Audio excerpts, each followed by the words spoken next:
Hello मेरे प्यारे बच्चों, आप सभी का स्वागत है। जितने भी 10th क्लास के न्यू स्टूडेंट जो 2023 में मैट्रिक एग्ज़ाम देने वाले हैं, आप सभी को तैयारी कराने के लिए मैं किशोर सर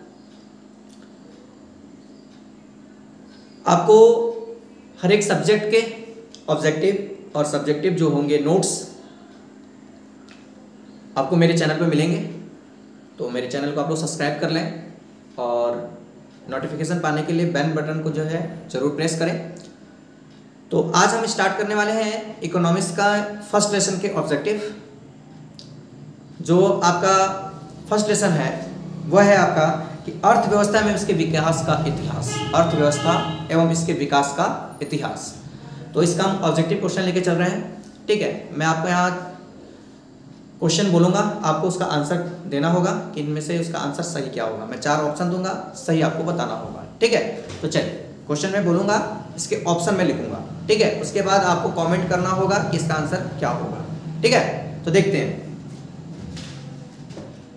पहला ऑप्शन ए, बी, सी और डी। ठीक है, पहला ऑप्शन ए, बी, सी और डी है।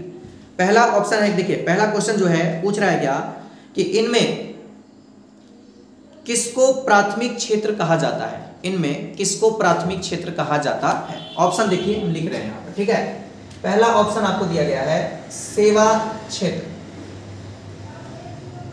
ठीक है, पहला जो है वो क्या है, सेवा क्षेत्र। दूसरा दिया गया है कृषि क्षेत्र। ठीक है, और इसके बाद अगला जो है सी, वो दिया है औद्योगिक क्षेत्र। ठीक है, और उसके बाद है इनमें से कोई नहीं, इनमें से कोई नहीं। आपको सही आंसर बताना है इसमें से क्या होगा। ठीक है, जल्दी से कमेंट कीजिए।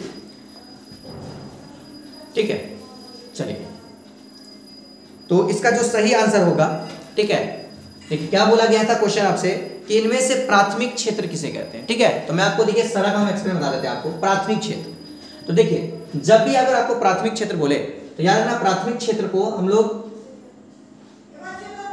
कृषि क्षेत्र के नाम से भी जानते हैं। ठीक है, ये प्राथमिक क्षेत्र होता है, याद रखिएगा। और आपसे पूछे कि द्वितीयक क्षेत्र, तो द्वितीयक क्षेत्र जो होता है वह औद्योगिक क्षेत्र, ये 2 औद्योगिक क्षेत्र मानिएगा। अगर जब भी आपसे पूछे द्वितीयक क्षेत्र किसे कहते हैं तो औद्योगिक क्षेत्र को कहा जाता है। ठीक है, और बोले आपसे तृतीयक क्षेत्र किसे कहा जाता है तो तृतीयक क्षेत्र के लिए देखिएगा आप लोग सेवा क्षेत्र मानिएगा। ये ऑप्शन आपका एकदम करेक्ट होगा। ठीक है, तो इसका जो था प्राथमिक क्षेत्र पूछ रहा था, इसलिए इसका ऑप्शन नंबर जो होगा वो बी राइट आंसर होगा। ठीक है, क्योंकि प्राथमिक क्षेत्र को ही कृषि क्षेत्र कहा जाता है, जिसमें पशुपालन, मुर्गी पालन, ठीक है, खेतीबाड़ी, ये सारी चीजें जो होती हैं वो कृषि क्षेत्र के अंतर्गत आती हैं। ठीक है, बहुत से बच्चे बोलते हैं कि सर कृषि क्षेत्र का मतलब सिर्फ खेती करना हुआ, नहीं, आप पशुपालन कर रहे हैं तो भी आप कृषि के अंतर्गत आते हैं। ठीक है, कृषि क्षेत्र के अंतर्गत आ रहे हैं। ठीक है, आप दुग्ध पालन कर रहे हैं, पशुपालन करके दुग्ध का उत्पादन कर रहे हैं। ठीक है, ठीक, तो वो भी आपका है। मुर्गी पालन हो गया, मत्स्य पालन हो गए। ठीक, उसके बाद आपके क्या है, खेती बाड़ी जो कर रहे हैं वो ये भी आपका आ गया। ठीक, तो ये क्षेत्र कृषि क्षेत्र के अंतर्गत क्या क्या आते हैं आपको समझ में आ गए होंगे। देखते हैं इसके बाद नेक्स्ट क्वेश्चन क्या पूछ रहा है। ठीक है, अगला क्वेश्चन क्या है, अगले क्वेश्चन के लिए देखेंगे। अगला क्वेश्चन के लिए हम आपको ऑप्शन लिख रहे हैं, आपको जवाब देना है। ठीक है, चलिए पहला तो क्लियर हो गया, पहले क्वेश्चन में आपको कोई दिक्कत नहीं होगा। ठीक है, चलिए आपका ऑप्शन वही रहेगा, ए बी सी करके हम आपको लिख दे रहे हैं, आपको बताना है इसमें से। ठीक है, इसमें से क्या आंसर सही होगा। तो बोल रहा है कि इनमें कौन से देश में मिश्रित अर्थव्यवस्था है, इनमें से कौन से देश में मिश्रित अर्थव्यवस्था है। पहला ऑप्शन है बाबू आपके पास अमेरिका। ठीक है, अमेरिका। दूसरा ऑप्शन आपके पास है रूस। ठीक है, तीसरा जो है ऑप्शन आपके पास भारत। ठीक है, और चौथा जो ऑप्शन है वो बोल रहा है इनमें से कोई नहीं, इनमें से कोई नहीं। तो क्या आपका आंसर सही होगा, ये आपको जवाब देना है। ठीक है, क्या बोला ये क्वेश्चन कि भाई इनमें से कौन मिश्रित ठीक है, अर्थव्यवस्था है, तो आपको मिश्रित अर्थव्यवस्था बताना है। तो देखिए मैंने बताया था कि अर्थव्यवस्था जो है वह 3 प्रकार के होते हैं, ठीक है। एक है पूंजीवादी अर्थव्यवस्था, दूसरा है आपको साम्यवादी अर्थव्यवस्था, और नेक्स्ट है आपका मिश्रित अर्थव्यवस्था, ठीक है। तो अगर आपसे पूछे कि मिश्रित अर्थव्यवस्था, जैसे पूंजीवादी अर्थव्यवस्था, ठीक है, वैसी अर्थव्यवस्था है जिसमें उत्पादन का स्वामित्व जो होता है वो पूंजीपतियों के पास होता है। समाजवादी अर्थ जिसमें वो हम लोग बोले कि समाजवादी अर्थव्यवस्था या समाजवादी अर्थव्यवस्था जिसमें, तो वैसी अर्थव्यवस्था जिसमें उत्पादन का स्वामित्व जो होता है वो सरकार के हाथों में होता है, तो उसको हम लोग कहते हैं, जैसे चीन में हो गया। और मिश्रित में क्या होता है, पूंजीवादी और समाजवादी दोनों अर्थव्यवस्था का मिश्रित रूप होता है, ठीक है, जिसमें क्या होता है कि उत्पादन का स्वामित्व सरकार के पास भी होता है और पूंजीपति मतलब आम आदमी के पास भी होता है। जैसे हम भारत में यहाँ देखिए प्राइवेट स्कूल भी है और सरकारी स्कूल भी है। प्राइवेट स्कूल का संचालन जो है, ठीक है, पूंजीपतियों के द्वारा किया जाता है। सरकारी स्कूल का द्वारा जो सरकारी स्कूल है उसका जो है संचालन है वो सरकार के द्वारा कराया जाता है। तो भारत में जो है वो मिश्रित अर्थव्यवस्था है, ठीक है। तो इसका जो राइट आंसर होगा वो सी नंबर होगा। क्या होगा, सी नंबर। क्लियर है एकदम। चलिए आप आगे की तरफ, ठीक है, नेक्स्ट क्वेश्चन देखते हैं। इसके बाद फिर नेक्स्ट क्वेश्चन क्या है इसके बाद देखते हैं ना।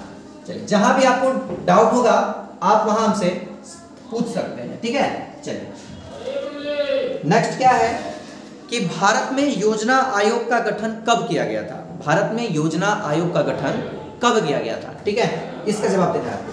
तो ये हो जाएगा 15 मार्च, ठीक है, 1950। नेक्स्ट है 15 सितंबर 1950। फिर नेक्स्ट क्वेश्चन है आपको कि 15 अक्टूबर, ठीक है, अक्टूबर 1951। और डी ऑप्शन है इनमें से कोई नहीं, इनमें से कोई नहीं। तो आपको जल्दी से बताना है इसका आंसर क्या होगा, ठीक है, इनमें से कोई नहीं। तो जो इसका राइट आंसर होगा, ठीक है, वह आपका राइट आंसर जो है इसमें, ठीक, 15 मार्च 1950 होगा, ठीक है, क्योंकि योजना आयोग का जो है स्थापना जो है, गठन जो है वह 15 मार्च 1950 में किया गया था, ठीक है। यह पंचवर्षीय योजना तैयार करती है। इसके जो अध्यक्ष होते हैं वो याद रखिएगा वह देश के प्रधानमंत्री होते हैं।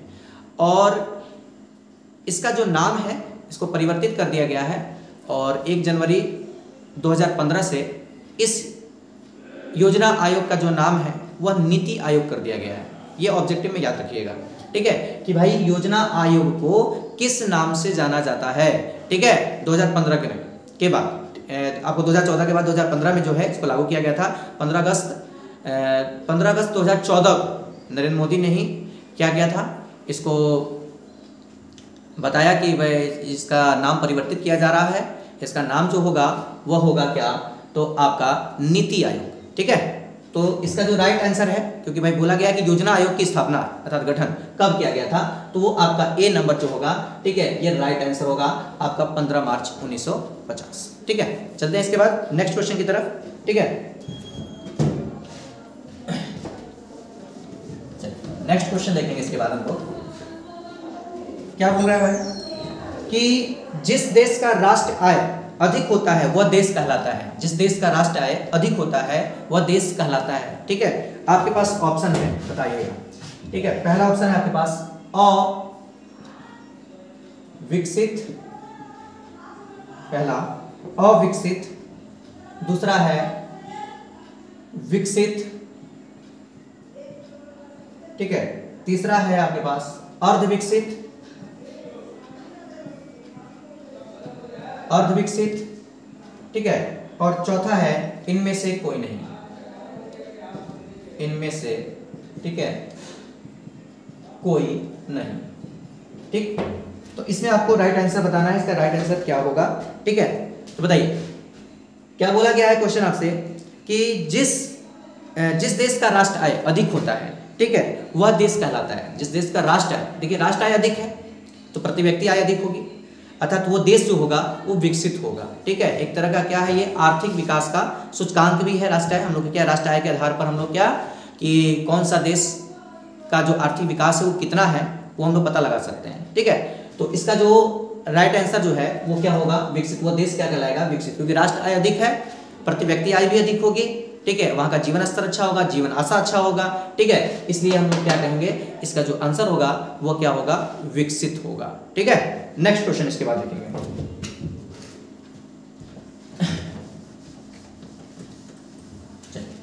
नेक्स्ट क्वेश्चन हम लोग देखेंगे। नेक्स्ट क्वेश्चन क्या है कि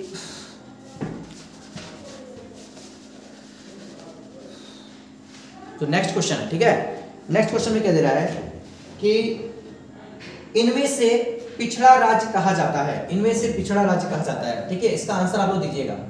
पंजाब, पहला ऑप्शन है आपके पास पंजाब, दूसरा ऑप्शन है आपके पास केरल, ठीक है, फिर उसके बाद है बिहार,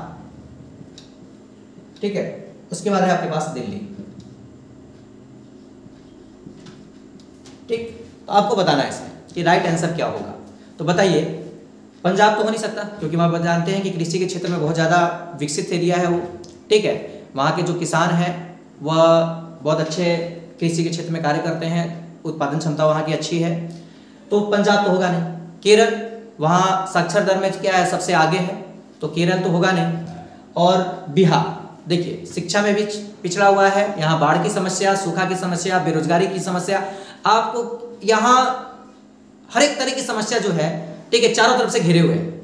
और समझ जाइए कि जहां पर इस तरह की समस्या देखने को, बताइए, बेरोजगारी भी है, गरीबी भी है, बाढ़ की समस्या, सूखा की समस्या, ठीक है, विधि व्यवस्था यहाँ की खराब है, ये सारी व्यवस्थाएं आपको यहाँ दिख रही है। इसका मतलब सबसे जो होगा पिछड़ा वो कौन है, आपका बिहार होगा, क्योंकि दिल्ली हो नहीं सकती, क्योंकि दिल्ली भाई हमारे देश की राजधानी है। और ये बताइए पिछड़ा राज्य रहेगा और उसको राजधानी बन जाएगा, ऐसा तो हो नहीं सकता। तो ये तो अपने से सोच के भी इसका आंसर जवाब, ठीक है, दिया जा सकता है, कोई दिक्कत। बढ़िया, हम लोग आगे क्वेश्चन, ठीक है, बहुत अच्छा क्वेश्चन था, इसको समझ के भी मारा जा सकता था। ठीक है, चल देखते हैं बाबू नेक्स्ट।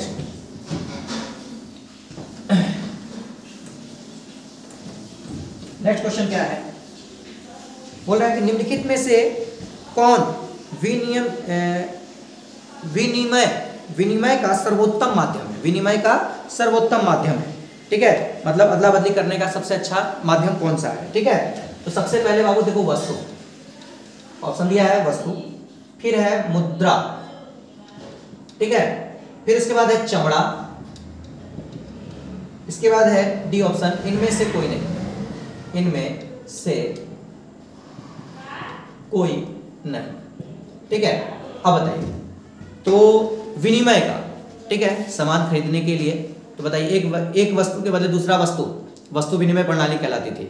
उसमें बहुत सारी कठिनाइयां थी, जो मुझे चाहिए, ठीक है, वो अगले वाले के पास है, ठीक है, लेकिन उसको जो चाहिए वो मेरे पास नहीं है, तो हम लोग क्या है, अदला बदली नहीं कर पाते थे। तो ये बहुत बड़ी कठिनाई थी, इसलिए इस कठिनाई को दूर करने के लिए हमने क्या, मुद्रा प्रणाली लाई।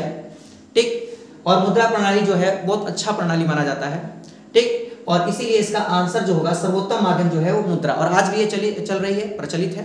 ठीक है, और इसलिए इसका जो राइट आंसर होगा वो क्या होगा, तो बी नंबर होगा। ठीक है, चलिए आगे देखते हैं हम लोग। फिर दे रहा है क्या, नेक्स्ट क्वेश्चन देखेंगे इसके बाद।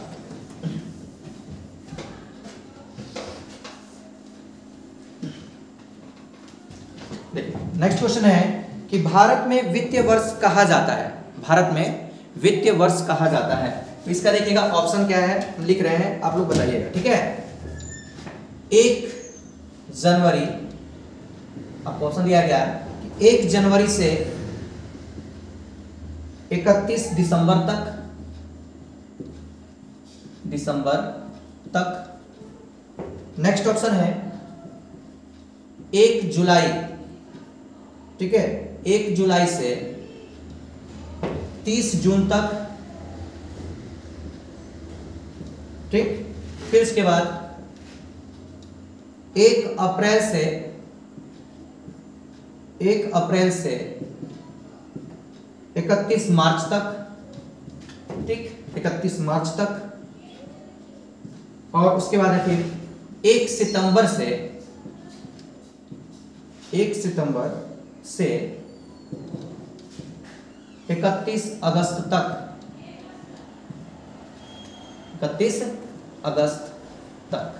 ठीक है, तो राइट आंसर आपको बताना है कि हमारा जो वित्तीय वर्ष है वो कब से कब तक होता है। ठीक है, जितने भी हम लोगों के कागजी जो काम होते हैं, बैंक का क्लोजिंग, ठीक है, फिर हम लोगों का क्या है, जितने विधानसभा के जो भी विधानसभा हो गया, लोकसभा हो गया, जो भी काम, जो कानूनी जो काम होते हैं, कामकाज, ठीक है, वो कितने समय से, मतलब जो उसका जो साल होता है वो कब से कब तक का होता है। ठीक है, तो हम लोग जानते हैं, देखिए आपने सुना होगा कि मार्च का जब महीना आ जाता है तो वो लोग बोलता है कि देखो क्लोजिंग का डेट चल रहा है, ठीक है, बहुत जल्दी जल्दी काम निपटाना है, कोई भी चीज़ें, जैसे कोई भी कागज हो जाए, स्कूलों में भी होते हैं, ठीक है, क्लोजिंग का समय है, वहाँ पर सारा डॉक्यूमेंट्स डीएम के पास ले जाके जमा करना है, ठीक है, बैंक हो गए, मतलब बहुत जगह आपको क्या है इस तरह का वर्ड सुनने को मिलेगा कि एक भाई मार्च का महीना चल रहा है, क्लोजिंग का समय चल रहा है। जैसे रेलवे स्टेशन में देखिएगा आप लोग, उस समय जाँच उसमें क्या हो जाते हैं, टीटी भी जो होते हैं ज़्यादा क्या होते हैं, आपको वहाँ पर तैनात हो जाते हैं कि भाई चलो, क्योंकि क्लोजिंग का समय होता है, पैसा वहाँ दिखाना पड़ता है कि भाई हमने इतना लोगों को पकड़ा, क्योंकि जब मान लीजिए क्या वो लोग साल भर मान लीजिए उन लोगों ने ज़्यादा जांच नहीं किया, उनके पास भाई दिखाना होता है कि भाई हमने इतने लोगों को पकड़ा, इतना फंडिंग आपको दिया जाता है वहाँ पर पैसा। ठीक, तो उस लोग क्या करते हैं, उस समय कड़ाई कर देते हैं वहाँ, क्योंकि उन लोगों को पैसा जमा करना होता है, तो ताकि वो लोग क्या है पकड़ कर पैसा वहाँ पर उतना दिखा सके। या बैंक में भी जाएगा तो भाई क्लोजिंग का समय है, बहुत ज़्यादा क्या कार्य चल रहा है, ठीक, ये सारे देखने को मिलता है। इसका मतलब क्या हुआ कि 31 जो मार्च है, ठीक है, वह आपका क्लोजिंग डेट हुआ। इसका मतलब क्या है आपका कि यहाँ पर जो राइट आंसर होगा वो 1 अप्रैल से 31 मार्च, मतलब ये क्लोजिंग हो गया फिर ये ओपन हो गया। तो ये आप याद रखना कि जो वित्तीय वर्ष होता है वो 1 अप्रैल से लेके 31 मार्च तक होता है। कहां से? 1 अप्रैल से लेके 31 मार्च तक। ठीक है, कभी कभी क्या करेगा ना कि आपको यहाँ दे देगा इस तरह से, जैसे 1 मार्च है और एक पलट देगा, तो याद रखना कि वो आंसर नहीं होगा, क्योंकि यहाँ पे देगा क्या, मान लीजिए कि आपको यहाँ पे दे दिया क्या आपको, जैसे कि 1 मार्च दे दिया यहाँ, ठीक है, और यहाँ दे दिया आपके पास 1 अप्रैल, फिर गड़बड़ हो जाएगा। याद रखना है आपको कि 1 अप्रैल स्टार्ट होगा और 31 मार्च को क्या होगा, आपको ये खत्म होता है। ठीक है, इसलिए इसका आंसर जो होगा वो सी नंबर होगा। ठीक है, चलिए अब बात करते हैं बाबू क्या नेक्स्ट नंबर में, कि नेक्स्ट नंबर का क्वेश्चन क्या दिया हुआ है।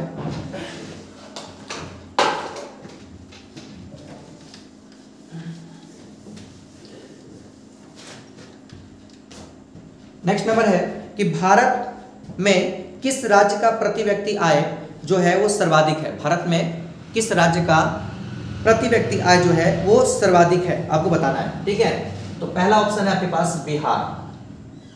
ठीक है, ये तो देखते ही आप लोग बोले होंगे कि भाई ये तो हो ही नहीं सकता। ठीक है, क्योंकि बिहार में वैसी गरीबी है। अब इससे पहले भी आपने माना कि भाई कौन सबसे पिछड़ा राज्य है। ठीक है, चंडीगढ़ हो गया, फिर उसके बाद है हरियाणा, ठीक है, उसके बाद है बाबू गोवा। तो जानते हैं कि गोवा जो है वो पर्यटक स्थान है और महंगा शहर भी है, इसलिए यहाँ का प्रति व्यक्ति आय जो होगा वो क्या होगा, ज़्यादा होगा। और मेरा आशा है कि आप लोग सभी लोगों ने मारा होगा, करेक्ट आंसर होगा इसका। ठीक है, चलिए बहुत बढ़िया, बहुत ही बढ़िया। ठीक है, इसका आंसर जो होगा वो गोवा होगा। ठीक है, अब बोल रहा है क्या, नेक्स्ट क्वेश्चन जो है आपके पास वह है कि बिहार के किस जिले में प्रति व्यक्ति आय अधिक होती है। ठीक है, ये बताना है आपको कि बिहार में किस जिले की प्रति व्यक्ति आय जो होती है वह सबसे अधिक है। ठीक है, बताना है। तो पटना, फिर है आपके पास गया, ठीक है, फिर है शिवहर, ठीक, और इसके बाद है आपके पास नालंदा ऑप्शन। ठीक है, तो इसमें बताइए क्या होगा आपका। चलिए, हाँ, इसका आंसर जो होगा वो होगा क्या आपके पास, पटना, क्योंकि भाई जानते हो बिहार की राजधानी है और यहाँ पे लोगों की भाई जो प्रति व्यक्ति आय होगी वो अधिक होगी, क्योंकि हर चीज़ यहाँ पर क्या होगे, महंगे सामान हैं, दुकान का सेलिंग ज़्यादा होगा, क्योंकि हर एक चीज़ यहाँ पे उपलब्ध होते हैं। ठीक है, तो मतलब दुकानदार हुए, यहाँ जो काम करने वाले हैं, ठीक है, उन लोग की आय अच्छी होगी, रहन सहन यहाँ की अच्छी है तो भाई खर्च भी ज़्यादा होंगे। ठीक, तो इसका मतलब यहाँ प्रति व्यक्ति आय जो होगा वो क्या होगा, ज़्यादा होगा। इसका मतलब मेरा आंसर जो है पटना वो करेक्ट होगा। ठीक है, आप इसमें कोई भी डाउट नहीं होना चाहिए कि भाई पटना कैसे होगा, तो पटना तो आप लोग सोच सकते हैं। ठीक है, चलिए अब बोल रहा है क्या कि उत्पादन एवं आय गणना विधि में आर्थिक दृष्टिकोण से, ठीक है, उत्पादन एवं आय गणना विधि आर्थिक दृष्टिकोण से क्या है भाई? सहज है, ठीक है, वैज्ञानिक है, ठीक है, फिर ऑप्शन है आपके पास व्यवहारिक है, ठीक है, और फिर बोल रहा है ये तीनों,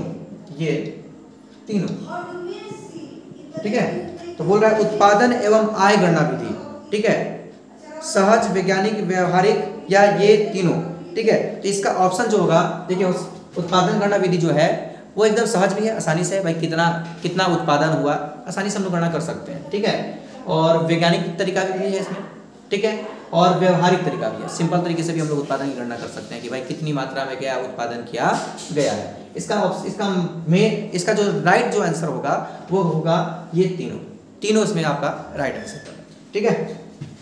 चलिए नेक्स्ट देखेंगे। इसके बाद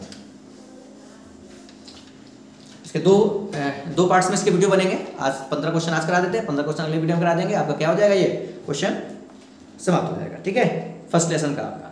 नेक्स्ट देखते हैं कि देखिए बाबू क्या बोल रहा है, गैर संस्थागत वित्त प्रदान करने वाला सबसे लोकप्रिय संसाधन है।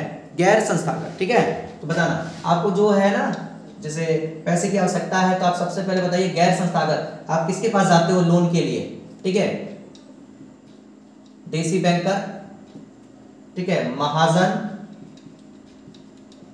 नेक्स्ट है फिर आपके पास व्यापारी, ठीक है, और उसके बाद है फिर आपके पास सहकारी बैंक, ठीक है, सहकारी बैंक, ठीक। तो इसका आपको राइट आंसर बताना है कि राइट आंसर इसका क्या होगा, ठीक है। तो सबसे अच्छा बहुत पुराना है महाजन का नाम लेके जाओ ना, महाजन से भी 1000-2000 रुपये ले लीजिए, ठीक है। तो इसमें जो राइट आंसर होगा वो आपका कौन होगा, महाजन, एकदम करेक्ट आंसर है, इसमें तो सोचने की बात ही नहीं है, ठीक है। चलिए अगला क्वेश्चन देखते हैं। बोल रहा है इनमें से कौन संस्थागत वित्त का साधन है, इनमें से कौन संस्थागत वित्त का साधन है, ठीक है। तो इसके देखिए हम लोग देखते हैं क्या कि भाई इसमें क्या आंसर होगा। इसका क्वेश्चन हम लिख रहे हैं, देखिए यहाँ पर इसका जो ऑप्शन है, ठीक है, क्वेश्चन है सॉरी, बोल रहा है सेठ साहूकार, ऑप्शन है आपके पास सेठ साहूकार, ठीक है, फिर ऑप्शन है आपके पास रिश्तेदार, सी ऑप्शन है जो आपके पास व्यवसायिक बैंक, फिर है महाजन, ठीक है। आपको करेक्ट आंसर इसका बताना है कि किसका करेक्ट आंसर क्या होगा, ठीक है। व्यवसायिक, इसमें आपको सेठ साहूकार, रिश्तेदार, व्यवसायिक बैंक और महाजन, इनमें से कौन संस्थागत वित्त का संसाधन है, ठीक है, संस्थागत। तो इसमें देखिए बाबू, तो बैंक, ठीक, इसका जो आंसर होगा वो क्या होगा, व्यवसायिक बैंक होगा, ठीक है। जैसे हो गया स्टेट बैंक हो गए, ठीक है, आपको बैंक ऑफ बड़ौदा हो गया, बैंक ऑफ इंडिया हो गई, जो भी है ये सब व्यवसायिक बैंक के अंतर्गत आते हैं और ये संस्थागत होते हैं क्योंकि संस्था के द्वारा चलाई जाती है ना, ठीक है। तो इसमें सेठ साहूकार तो हो नहीं सकता क्योंकि ये तो प्राइवेट चीजें हैं, ठीक है। रिश्तेदार भी हो गया, महाजन हो गया, ये तो क्या है, आम लोग भी हो सकते हैं, ठीक। तो ये व्यवसायिक बैंक है जो सरकार द्वारा होती है, ठीक है, अर्थात ये संस्थागत है, इसलिए इसका राइट आंसर जो होगा वो क्या होगा, सी नंबर होगा, ठीक है। तो देखते हैं हम नेक्स्ट, इसके बाद नेक्स्ट क्वेश्चन नंबर क्या है आपका, उसको देखते हैं, ठीक है। बोल रहा है क्या कि भारत का, ठीक है, भारत का केंद्रीय बैंक कौन है, ठीक है, भारत का केंद्रीय बैंक कौन है। आपको देखिए इसका आंसर जो है तो हम आपको बताते हैं क्या होगा। वैसे आप लोग बताइए कि इसका आंसर जो होगा वो क्या होगा। तो पहला ऑप्शन दे दिया है क्या, reserve bank of India, reserve bank of, ठीक है, reserve bank of India, reserve bank of India, ठीक है। फिर क्षेत्रीय ग्रामीण बैंक, क्षेत्रीय ग्रामीण बैंक, क्षेत्रीय ग्रामीण बैंक। इसके बाद बताना है आपको state bank of India, state bank of India. फिर आपको बताना है कि Punjab national bank, Punjab national Punjab national bank. ठीक है, राइट आंसर बताइए इसका क्या होगा, राइट आंसर। ठीक है, रिजर्व बैंक ऑफ इंडिया, क्षेत्रीय ग्रामीण bank, state bank of India, Punjab national bank. और आपसे पूछा गया है क्या कि भारत का केंद्रीय बैंक है। ठीक है, तो भारत का केंद्रीय बैंक, तो देखिए जो नोट पे लिखा रहता है आपने देखा होगा, क्या लिखा रहता है, RBI, भारतीय रिजर्व बैंक। आपका वही आंसर है, केंद्रीय बैंक, क्योंकि वही सब व्यावसायिक बैंकों को क्या करती हैं, संचालित करती हैं। ठीक है, वह नियम कानून बनाती हैं, इसलिए इसका जो आंसर होगा, सही आंसर वह आपका होगा। ठीक है, A number, reserve bank of India. चलते हैं इसके बाद हम लोग लास्ट क्वेश्चन आज की तरफ। ठीक है, जो सेकंड लास्ट क्वेश्चन है कि बिहार में कार्यरत केंद्रीय सहकारी बैंकों की संख्या कितनी है। केंद्रीय सहकारी बैंकों की संख्या कितनी है, ये आपको बताना है। भारत में केंद्रीय सहकारी बैंकों की संख्या कितनी है। ठीक है, तो आपको ऑप्शन भी दिया गया है, ऑप्शन बताइएगा, ऑप्शन के अनुसार हम लोग मारेंगे। ठीक है, 50, 75, ठीक है, 35 और इसके बाद है आपके पास 25। तो आपको मारना है इसमें। ठीक है, तो बिहार में कार्यरत केंद्रीय सहकारी बैंकों की संख्या जो है वो कितनी है।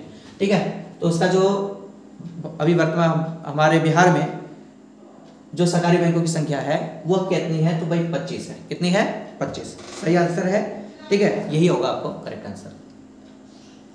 ठीक है, तो बात देख लीजिएगा, वैसे में 25 ही होना चाहिए। ठीक है, चलिए फिर नेक्स्ट क्वेश्चन क्या है बाबू, बोल रहा है क्या कि दीर्घकालीन ऋण प्रदान करने वाली संस्था कौन सी होती है, जो लंबे समय तक क्या करती है, आपको पैसा देती है, लंबे समय के लिए पैसा देती है। ठीक है, तो बताना है आपको,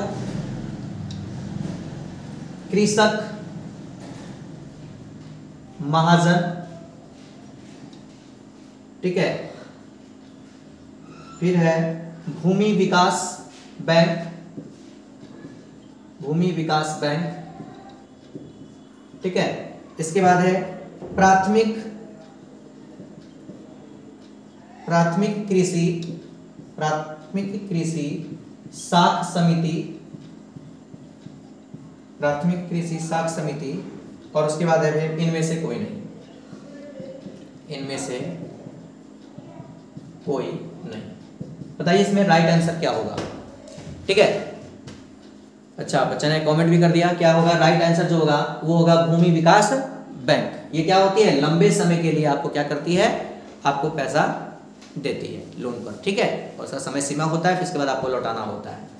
तो धन्यवाद दोस्तों, मिलते हैं हम लोग इसी चैप्टर के नेक्स्ट वीडियो में। और आपने मेरे चैनल को सब्सक्राइब नहीं किया है तो सब्सक्राइब कीजिए इसी तरह के वीडियो पाने के लिए। ठीक है, तो मिलते हैं अगले वीडियो में।